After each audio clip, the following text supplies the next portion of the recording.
5 of the most controversial royal weddings in history.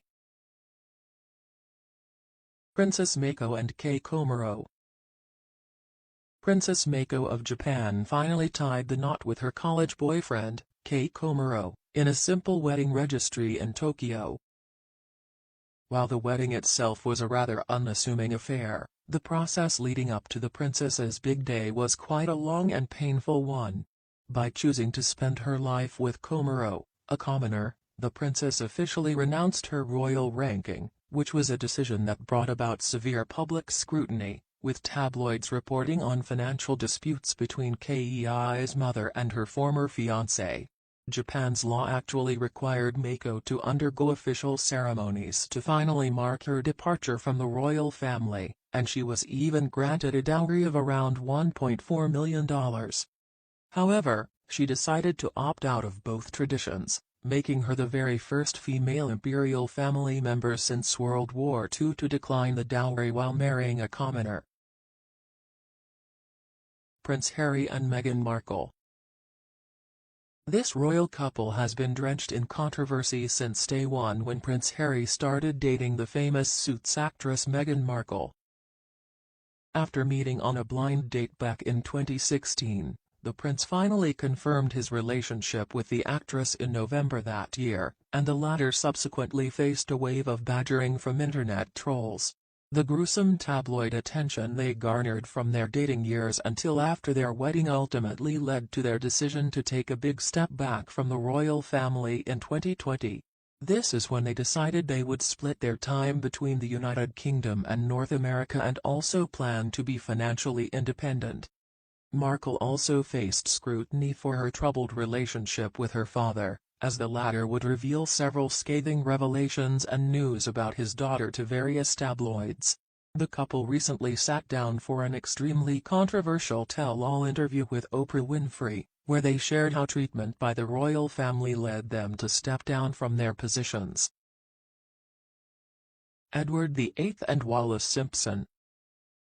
After going down in history as the king who gave up the British throne for love, Edward VIII did something that many monarchs did not have the luxury of doing: he actually fell in love. Furthermore, the woman he had been in love with was not only American but was also a divorcee. In December of 1936, Edward VIII completely shook the ground beneath the monarchy when, after barely a year on the throne, he had signed his abdication papers so that he could marry Wallis Simpson, who was an American socialite. This put the entire future of the monarchy in utter jeopardy, and members of the royal family were said to absolutely loathe Simpson ever since. However, Edward VIII's early letters had suggested that he was never wild about the idea of being king anyway and was a lot more eager to spend the rest of his quiet life with his American bride. While this was the ultimate love story of the century to some and a scandal to many others, the story of King Edward VIII and Mrs. Wallis Simpson was simply one about a prince who only wanted to be like everyone else. Prince Charles and Lady Diana Spencer. While the marriage between Lady Diana and Prince Charles was a seemingly fairy tale affair on the outside, the union between these two incredibly differently personalities of a large age gap was one that had been doomed to fail from the start. As a 19-year-old born with noble blood, Lady Diana seemed like the perfect bride. Yet their unforgettable marriage would be spearheaded by a silver platter of incompatibilities and Charles' continued infidelity.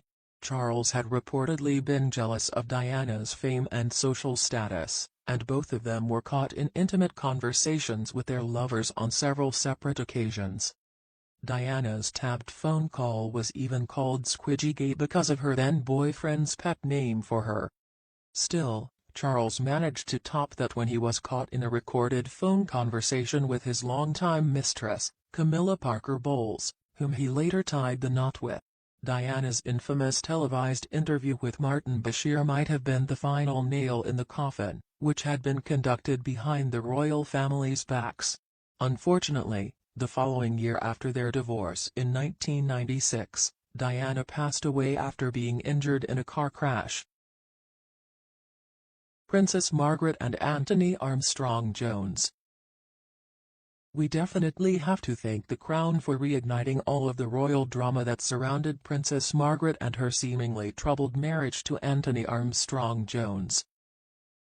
Popularly known as a wild child back then, the princess had fallen in love with Peter Townsend, who was a married man working for her father when she was only 17.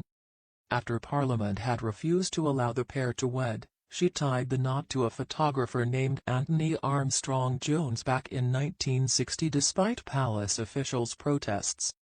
Although they remained married for almost 18 years, it was exactly not a blissful union.